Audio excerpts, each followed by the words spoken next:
when I walked out of the house this morning to do podcast, Missy, she said, don't throw me under the bus. Because now this is a happy ending. This all started at this check-in at the airport. I have all my treasure hunting stuff, but which is a lot of stuff. You know, my little side pouch bag and my pen pointer, and I got batteries. I got my golf clubs. I've got clothes for a week. I have, you know, my other bag with my Bible and all this stuff. Well, when I put my golf bag up there, it weighed 44 pounds. This is everything I got. And I thought, that's pretty good. I was shocked. Yeah. Well, Missy, who's not going to Philadelphia with me, she just has a suitcase.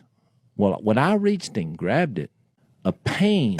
when I made that one little move, my back felt like somebody shot me right in the lower back with a .22.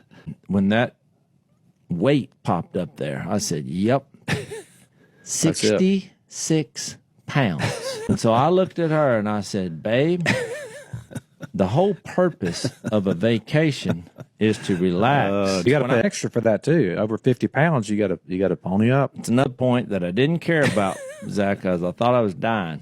But when we get to our little home, she's like, will you help me get my bag out? And I went, no, I'm not able. So Reed was there. Reed was like, good grief, what do you got in there? I was like, it's 66 pounds. I was like, I want to see what's in this bag. Is that wrong for me to do that? And he's like, Dad, I think you should. Well, when Reed opened the bag, you know what the first thing that popped out to me was? There's a black iron skillet. I'm talking about a big black iron skillet. I was like, you packed a black iron skillet? Might be a redneck. You pack a black iron skillet. I thought, what is she doing? She's going crazy. Here's what I didn't realize, and this is why I'm not throwing her under the bus. I'm glad I you're did not realize that my wife planned to cook for this crew. I mean, that woman came there to serve. And look, these meals that were rolled out every night were, imagine cooking for 15 people every night on your vacation. Yeah. I just thought, man, she cooked the whole time. And I thought, you know what? I'm glad she brought that black iron skillet. Yeah. I mean, we had to have it. It was an electric stove. These people, they don't know how to cook. That was the key piece, and I thought it was worth me going through this suffering. I actually had an image of what Jesus went through. I thought, yeah, this woman came to serve. I had to be the sacrifice of getting it up on there so we could weigh it and pay our $100, whatever we had to pay for that. But it made everybody feel better. It created the right atmosphere to be refreshed. And guess what? Right now, knock on this wood, my back feels wonderful. I'm a destructive individual. I'm not a fixer. I can't fix anything. When I went to open up her trunk, you know, now you got to push a button to do anything in our modern technology world. Well, I pushed the button, nothing happened. And I thought, this is embarrassing. So I thought maybe the key fob had to be around it or what, you know, we're going through that process. Long story short, door won't open. And so she's like, what in the world? Well, then she gets in the car and tries to crank it. Well, it won't crank. And I'm like, you probably left something on. But it led me to think, well, what do you do when a car won't crank? What do you do? Jumper cables. All right, there you go. She's parked in the carport, so you can't get another vehicle beside it. But I bought the world's longest pair of jumper cables a few years ago. That's a good move. Redneck move, This Jay. thing, Yeah, that's a man who knows. I could jump my truck off from right here. I mean, these things just go into oblivion. That's a valuable commodity funny. right there. I get everything connected. When I go to crank it, it tried to crank, but wouldn't crank. I was like, well, this doesn't make any sense. So, you know, we got jumper cable. She don't like the spark. She's hollering, you know, because I was like, maybe the connection's bad. Sparks are flying. She's screaming, you know. Oh, I mean, don't hurt yourself. I'm like, this is normal. I'm good right now. Every time I tried to crank it, same thing. It just wouldn't crank. And so I thought, this has to do something with modern technology because there's no reason why this shouldn't crank. So I have to do what my dad would say never do.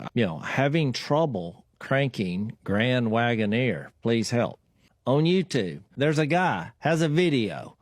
He takes this fob, pushes the ignition with the key fob. And I was embarrassed to try that, but that's what he did. She said, that's not going to work. But I had just watched a video, and I saw a guy do it. When I did that, the car cranked up.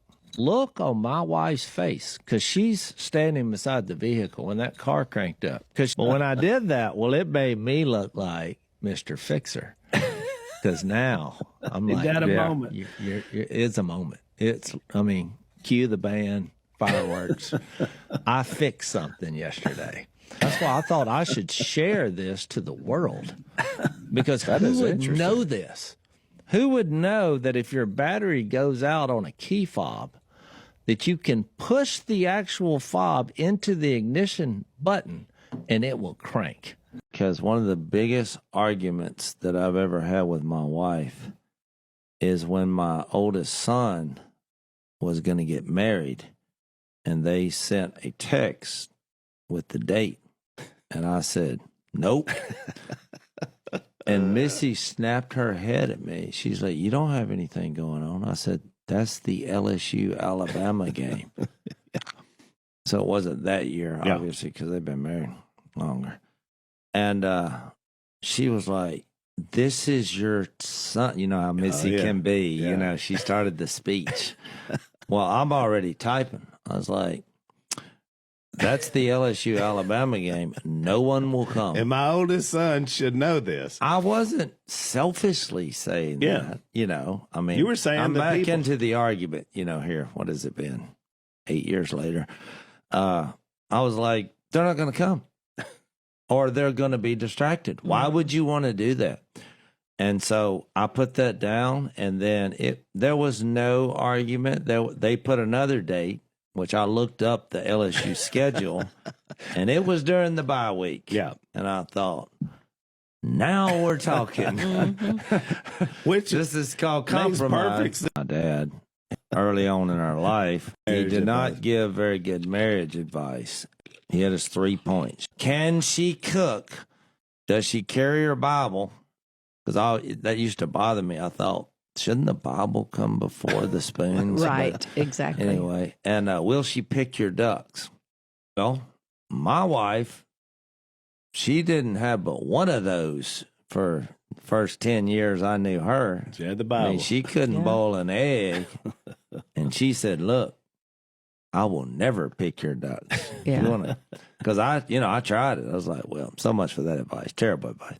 But the best advice I did, you both get to be like Jesus in the marriage, which actually Ephesians says. Exactly. Like Christ loved the church, and right. His whole point that we agree on was getting to know Jesus better. And I think that's the best thing you can do in your marriage. To me, marriage is an action word.